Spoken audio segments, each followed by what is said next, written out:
What's up, everybody? Today we are here at Six Flags America in Maryland, and this is my first trip ever to this park, and it'll probably also be my last with the park closing in November. But I'm excited to be here, and I'm excited to bring y'all along for the adventure to see what this park is all about. So don't forget to like this video and subscribe for more thrilling content.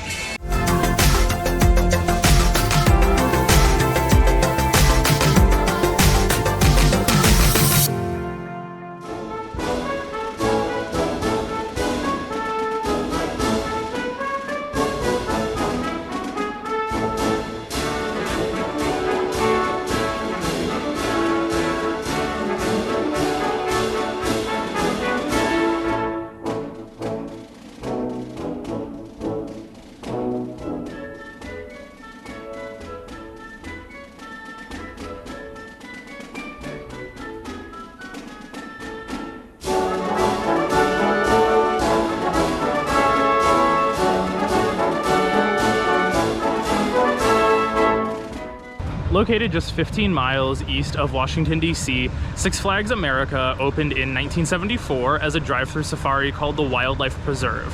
Since 1974, the park has opened and closed multiple times, changed ownership a number of times. In 1982, the park finally received its first dry and wet rides, before finally being purchased by Premier Parks in 1992, and then finally being rebranded to the Six Flags America that we know today in 1999.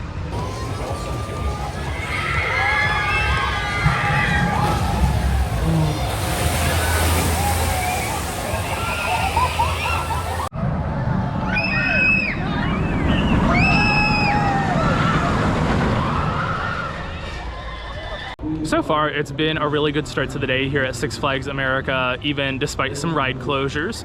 I started my day over in Mardi Gras with a ride on Raging Cajun, a Zamperla Crazy Mouse. It was a really fun time, actually. A lot of spinning in the second half, but I can see how it's great for families. Then I made my way over to the Wild One, which opened in 1917. Of course, not here at this park, but when it opened in 1917, it was actually the world's tallest roller coaster and held that record for a number of years. And then I made my way over here to Steamtown, to Professor Screammore's Skywinder, which is a Vekoma SLC. It is a rough ride, like most SLCs are, but it does have the new trains, and the new trains are comfortable.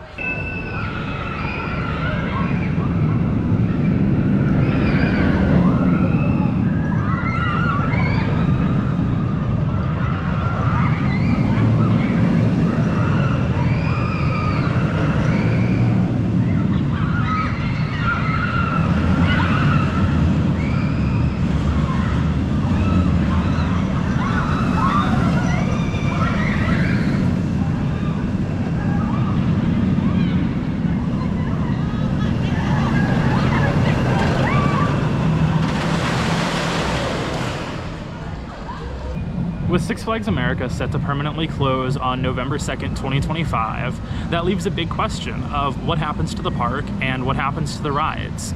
We do know that Prince George's County here in Maryland wants to keep an amusement park here. So will this land be sold to United Parks or potentially Herschend or another operator? Or will this land be sold to a developer who will flatten the park and put up apartments and condos and retail?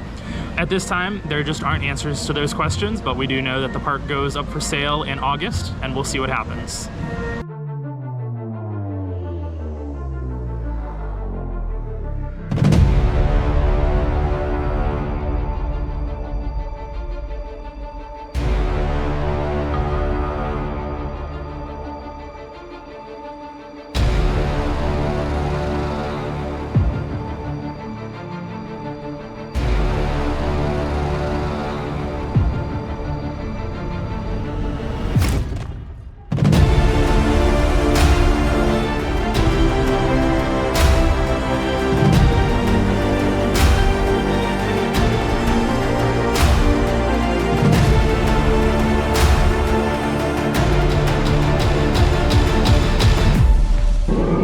wraps up this trip to Six Flags America on an overcast, rainy day.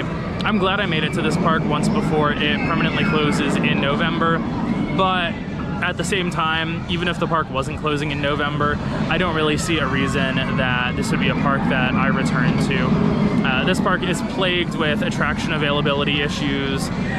Multiple coasters, including Roar and Batwing, are closed all day. Numerous flat rides are closed all day. And then the ones that are open, everything in this park is only running one train, and the operations are incredibly slow.